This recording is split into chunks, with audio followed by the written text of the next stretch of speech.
এখন যে ওয়ার্ডটা দেখবো সেটা হচ্ছে অ্যাব্রিজ। অ্যাব্রিজ শব্দের অর্থ সংক্ষেপ। এর সিনোনিমগুলো হচ্ছে কনডেন্স অত ঘন করা, অল্প কথা প্রকাশ করা। কম্প্রেস শব্দ অর্থ চাপ দিয়ে ছোট করা। শর্টেন ছোট করা। অ্যাব্রিভিয়েট শব্দ অর্থ সংক্ষিপ্ত। অ্যান্টোনিম হচ্ছে আগমেন্ট শব্দের অর্থ বৃদ্ধি করা। এনলার্জ শব্দের অর্থ বড় করা। অ্যামপ্লিফাই শব্দের অর্থ বর্ধিত করা। এরপর আরেকটা ওয়ার্ড সেটা হচ্ছে অ্যাবস্টিনেট। অ্যাবস্টিনেন্ট সেটা শব্দ সংযমী, কোনো খাদ্য বা পানীয় থেকে বিরত থাকা, কোনো কাজ পরিহার করা।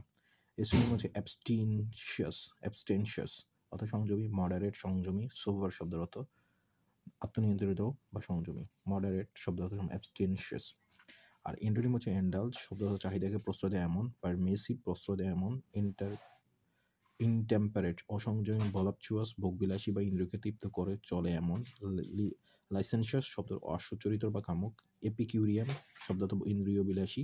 আর সেবার্টিক্যাল অর্থ ভোগবিলাসী। সেবার্টিক্যাল শব্দের অর্থ ভোগবিলাসী। তাহলে অ্যাবস্টিনেন্ট শব্দের অর্থ সংযমী আর অ্যাব্রিজ শব্দের অর্থ সংক্ষিপ্ত।